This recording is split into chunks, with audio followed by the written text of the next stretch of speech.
Hemen bazadun partikula bat A zabalerako potentzia osi infinituan dago, bere hasierako uhin funtzioak, hementxe daukagun uhin funtzioa da, hortxe sartzen dira Hamilton darraren lehenengo autofuntzioak, eta hementxe agertzen den phi hau konstante bat da.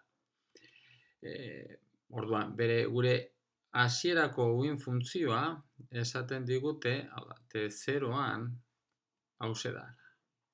Psi bat, gehi, i phi, beraz, hau hasierako uhin funtzioa da konplexua.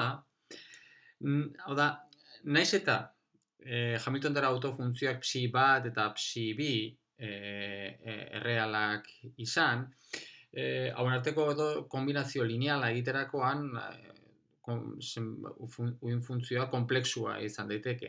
Izatez guk beti biderkatu dezakegu daukagun uhin funtzioa zenbaki konplexu batekin, baina hementxe agertzen den zenbaki konplexu hause ateratzeak hau ezinezkoa da. Hau da, asmatzen badugu beste uhin funtzio horrelako dana, eta egiten badugu aurrekoa psi hori bider e ber minus phi egiten badugu, uhin funtzio berri honek duen informazioa psik duenaren berdina da, ez da aldatzen. Egia da, aldatzen zaigula itxura, orduan, hause geratzen zaigu, eta baina berak duen informazioa berdina da. Gauza da, naiz eta zenbaki konplexu batekin biderkatu alitzan daukagun uhin funtzioa, ez dago bat guk daukagun zenbaki konplexu hau, uhin funtzio guzti honetatik desagertzen duenik. Beti geratuko zaigu zenbaki konplexuren bat. Eta phi honen arabera, gauzak aldatuko dira. Honek badauka informazio fisikoa, hau da, adibidez, uhin funtzio bat eta bere konplexu konjukatuak dituen ezaugarriak ez dira berdinak. Gerta daiteke, adibidez, gauza batzuk berdinak izatea, baina adibidez, momentuaren batez bestekoa, uhin funtzioa eta bere konplexu konjukatuarenak ez dira berdinak. Ea hontaz pentsatzen duzuen. Hemen eskatzen dikutena da, esaten dikuten nola uhin funtzioa denborarekin aldatzen dala, eta nola ez, xen batez bestekoa ere denborarekin aldatuko da. Kasu honetan eskatzen digute, A berdin bat Armstrong dugunean, zein den xen batez bestekoak, denborantzear aldatuko danak, duen balio maksimoaren zenbakizko balioa. Beraz, zein da hementxe daukagun estrategia? Hementxe kalkulatu beharko dugu, lehenengo eta ben, gure helburua izango da kalkulatzea zein den honen adierazpena. Xen batez bestekoa, denborarekin aldatzen den xen batez bestekoen adierazpena. Eta hori ikusi ze itxura duen, eta ikusi ze aldiunetan funtzio hori maksimoa den, eta maksimo horren balioa eskatzen digute. Beraz, gure helburua izango da kalkulatzea, xen batez bestekoa duen adierazpena denboraren funtzioan. Eta hause lortzeko egin behar duguna da, uhin funtzioa hau izan da, beraz, uhin funtzioa denborarekin aldatzen denez, x bider hau da kalkulatu behar duguna. Beraz, lehenengo izan beharko dugu, hauri kalkulatua izateko, hau behar dugu. Nola aldatzen den uhin funtzioa denborarekin.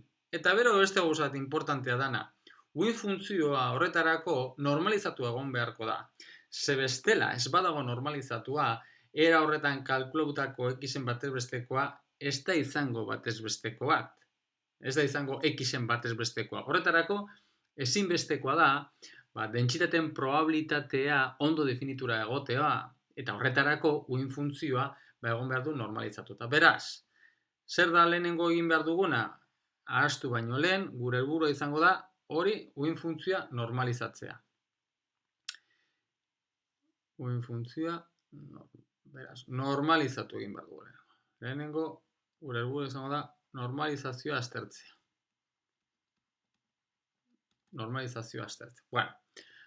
Horretarako orokorrean planteatu dezakegu. Ze gure helburua izango da hau betetzea. Bat izan behar duela berdin, uin funtzioa bere konplexu konjugatuarekin diferentzial x. Eta hori egingo dugu hasierako aldiunean. Beraz, gure helburua izango da kalkulatuko dugu edo bestera batean. Gure helburua izango da kalkulatzea zein den honen norma, hasieran daukagun uin funtzioak duen norma hori kalkulatzea, eta gero horrekin zatituko dugu, horren erroarekin zatituko dugu. Ea ba, hasiko gara. Beraz, hau da honen berdina. Honen berdina. Beraz, egingo dugu. Jarriko dugu lehenengo adierazpen osoa jarrituko dugu. Eta gero ikusiko duzue nola hau ja honekin esperientzia gehiago duzunekin ja zuzenean jar dezakezue zein den horren adierazpena. Bueno, hau egiterakoan hemen ez dut inolako ordezkapenik egiten. Hementxe badaki zein den psi bat, psi bi eta ordezkapenik egin gabe egingo dut biderkadura eskalara. Bueno, hau da berdin. Eta hementxe agertzen dira termino diferenteak agertzen. Biderkak eta eskala honetan agertzen da, esate baterako, psi bat, psi bat, psi bat, psi bat, gero agertzen da psi bat bider hurrengoa, esponentziala biderkak eta eskalara honetatik aterako dugu, psi bat, psi bi, gero agertzen da hurrengoa psi bi, psi bat, eta hause kanpora ateratzen da bere konplexu konjugatuarekin, psi bi, psi bat, eta gero azkenik geratzen da, hause bere konplexu konjugatuarekin ateratzen da, eta hause normal, simplifikatzen dira, eta geratzen zaiguna da psi bi, psi bi. Bueno, eta oraintxe aplikatzen dugu daukagun oinarria ortonormala dala. Ortonormala izan da, horrek esan nahi du hau 0 dala, eta bai hau eta bestea bat dira. Beraz, hementxe daukagu bat gehi bat. Beraz, bi. Beraz, normalizaturik egoteko, egin behar duguna da gure uin funtzioa, ja normalizaturik egonda, zatitu egin behar dugu honen erroarekin. Eta hause ja hurrengoan, alako bat agertzerakoan, ja zuzenean egin dezakezu. Alako bi ekarpen ditugunean, ja zuzenean biderkatu egin behar duzue, bat zati erro birekin. Eka bakoitzak, hau da, honen modularen karratua, honen norma, izango da honek duen koefizientearen modularen karratua gehi beste honek duen koefizientearen modularen karratua. Ekarpen gurutzatuak anulatzen direlako hemen ikusten dugun bezala. Baina anulatzen dira bakarrik normaren, dentsitate probabilitateen integrala egiterakoan.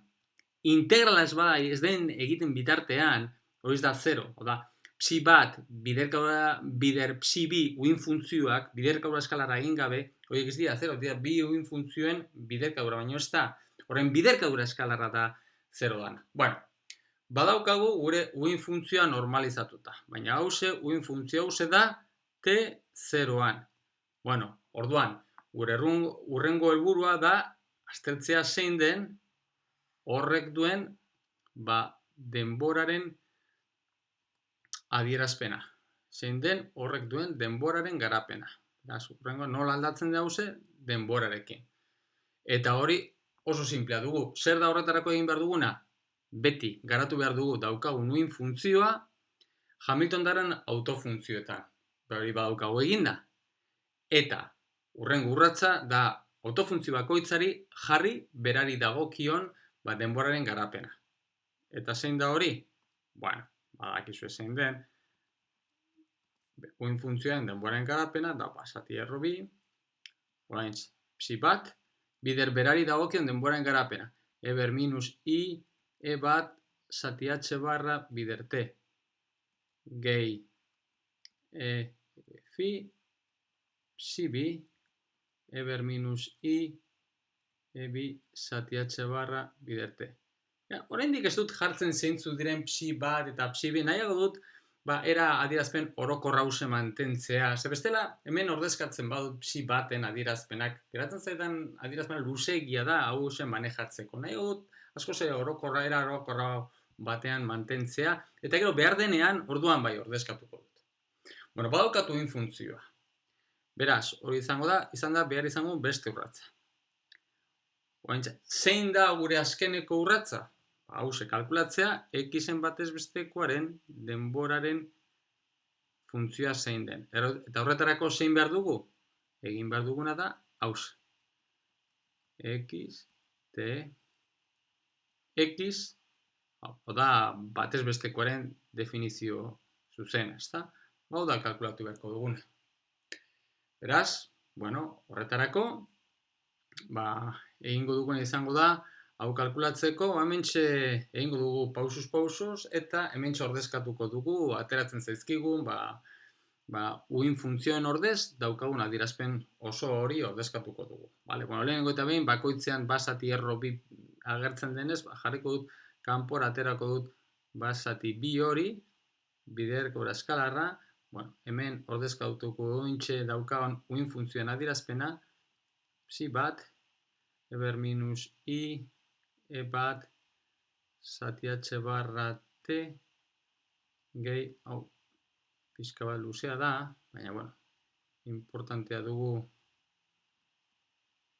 hanka esartzea hemen, x, eta mentxe biderkatu behar dugu, psi bat, eber minus i, e bat, zati h barra t, gehi, berriro uin funtzioarekin biderkatzen dugu.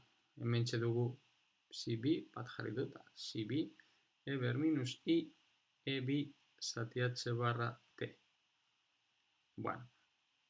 Hau da, egin beharreko biderkaketa eskalarra, eta orain hainbat termino berriro hemetik ageriko zaizkigu.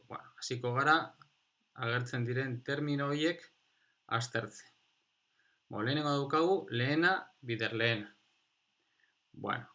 Hemen txagertzen den zenbait konplexua kanpora ateratzen da, bere konplexu konjukatuarekin, hau ere kanpora ateratzen da, baina normal ateratzen denez, orduan hemen txagertzen zaigu, hemetik datorren eber i e bat zati h barra bi arte, eta bestaldetik datorren eber minus i e bat zati h barra bi arte, behaz, hauek simplifikatzen dira, eta geratzen zaigun ekarpena hause dugu.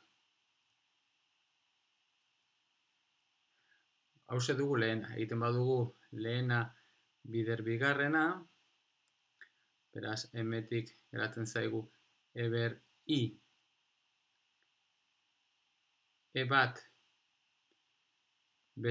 zati h barra, eta hemetik ateratzen da eber minus i e bi, beraz, minus e bi zati h barra bider t, gehi fi.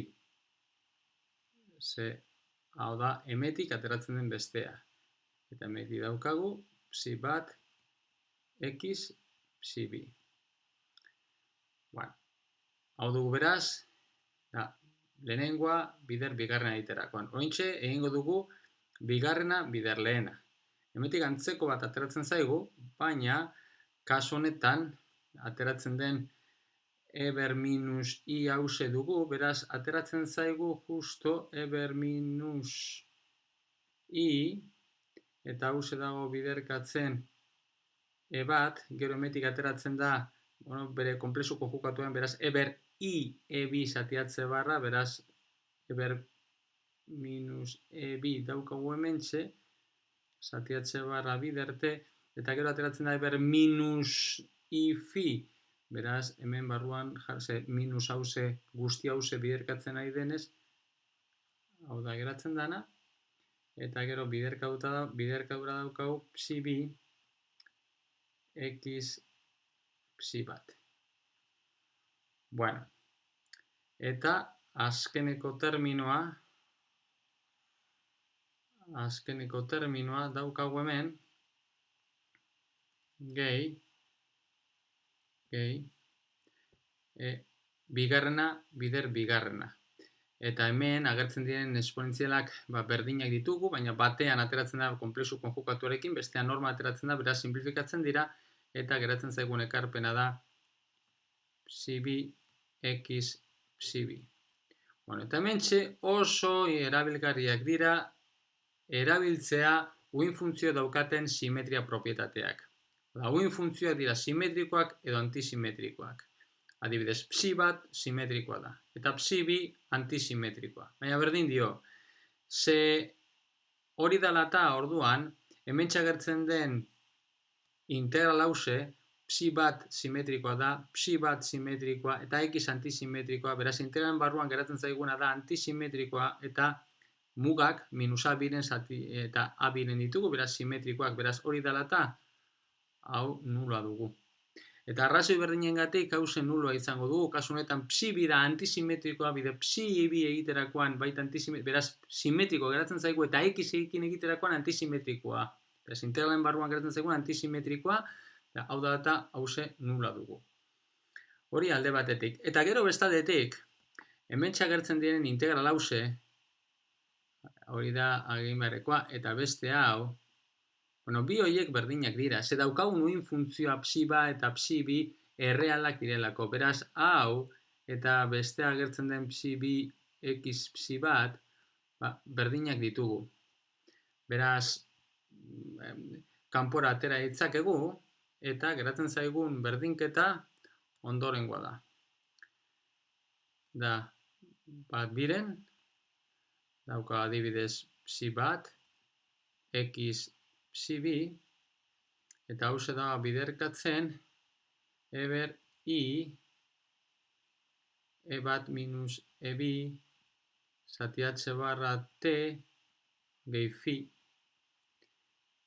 gehi eber minus i, bueno, eta zer da hau? Ustez parentesi artean, edo giltzen artean agertzen zaigun adierazpena nahiko ezaguna dugu, ezta? Hau dugu, barruan duguna, mekoa, giltzen artean dagoena, hori da, bi aldiz kosinu, e bat minus e bi zati h barra t gehi fi. Beraz, azkenik geratzen zaigun x-en batez bestekoaren adierazpena, hementxe jarriko dugu, x-en batez bestekoaren adierazpena, da funtzio ostilakor bat. Nahiko ohikoa izaten dana izatez. Daukagu biak gabe simplifikatzen dira, beraz daukagu psi bi, x psi bat, bider, oraintxe bertan aipatutako kosinua. Beraz, daukagu funtzio ostilakor bat.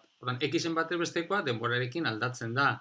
Bueno, eta gainera aldatzen da halako funtzio ostilakolar batekin.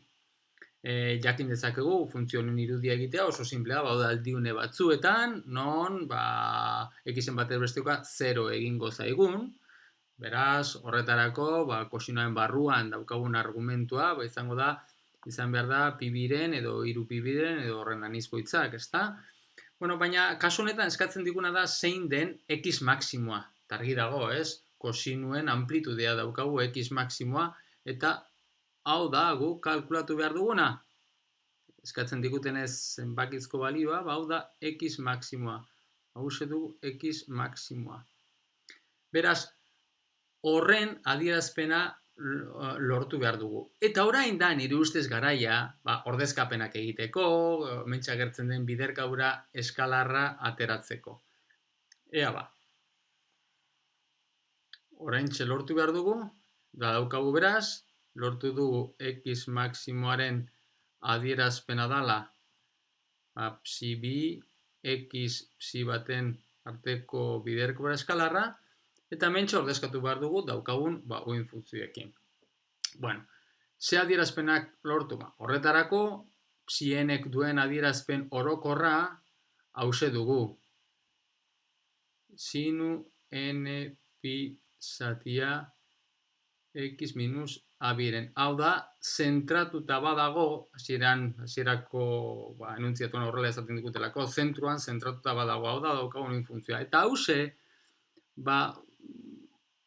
bihurtzen da, edo era simplifikatuago batean, esan dezakegu sinu bat dala, edo erro bi zatia sinu n pi zatia x dala n bakoitia denean, eta kosinu bat dugula, erro bi zatia ja normalizatuta guztiz, zer esanik ez, n pi zatia bider x n bikoitia denean. Beraz, gure kasu honetan, honek izen batez besteko ateratzerakoan, nahiago dut adierazpen hauek erabiltzea, askoz errazagoak ikusi egin ditzakegulako, geratzen zaizkigun integralak.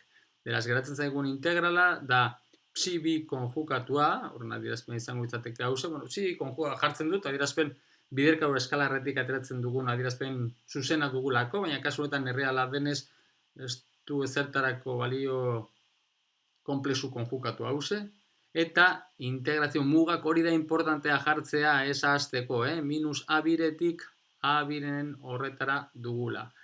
Bueno, eta oraintxe hasiko gara ordezkatzen, psi bi konplexu konjukatua dugu, hau dugu n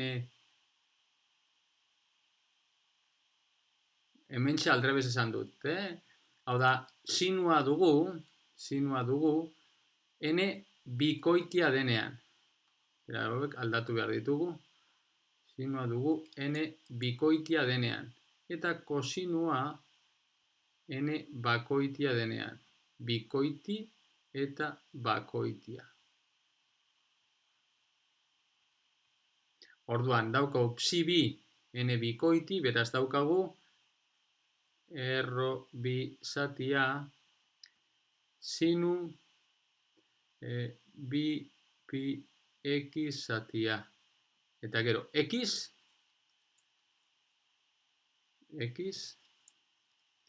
bider erro bi zatia kosinu pi x zatia, diferentzial x. Beraz, hau da egin behar dukun integrala. Azken finean, da sinu bider kosinu, ze kanpora ateratzen dira bi zatia, eta geratzen zaigun integrala da minus a birenetik a birenera sinu bi pi x zatia kosinu pi x zatia diferentzia. Bueno, integral hau egiteko modu asko daude, agian lagungarri bezala edo pista bezala hortxe goian dagoen enuntziatoan agertzen den adierazpena erabil daiteke. Eta gauza da hementxe agertzen den sinu bider kosinu hori bihurtu egin dezakegula sinuen arteko kenketa bezala. Bi sinuen arteko kenketa bezala. Hau da, horretarako kontutan hartu beharreko adierazpenak ondorengoak dira. Sinu alfa gehi beta den garapena egiterakoan hortxe bai agertzen dira sinu bider kosinu. Hau da dugula sinu alfa kosinu beta minus kosinu alfa sinu betaren berdina. Minus ez plus, ez da? Batura dugulako. Eta sinu alfa ken beta, hemen bai, daukagu sinu alfa kosinu beta minus kosinu alfa sinu beta. Bueno, horren batura egiterakoan, horren batura egiten badugu, batzen baditugu bi hauek, batu edo kenketa egin dezakegu berdin dio. Kasu honetan batzen baditugu bi hauek, sinu alfa gehi beta gehi sinu alfa ken beta dugu berdin bi aldiz sinu alfa kosinu beta. Beraz, hementxe agertzen diren hauek bi aldiz sinu alfa hau izan daiteke alfa, hementxe honi alfa deitu diezaiokegu, eta beste honi deitu diezaiokegu beta.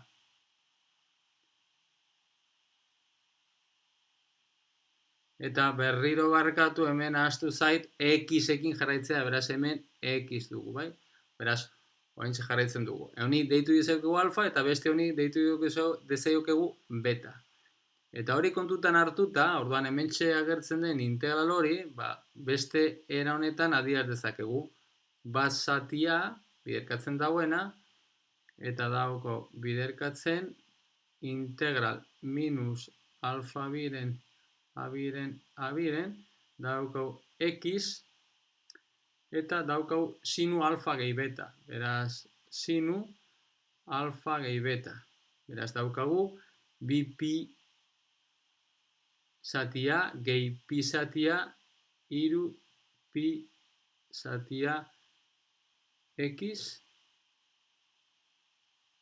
gehi x kosinu beta. Eta beta daukagu alfa ken beta. Eta hoize dugu pi x zatia.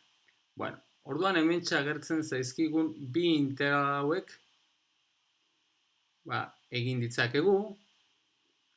Barkatu, hemen berriro erratu naiz beste gauza batean, pentsatzen egon naiz, hemekoa hau dugu sinu, ezta? Beraz, bi integral hauek egiteko bai erabiltzakegura goiko pista, bai?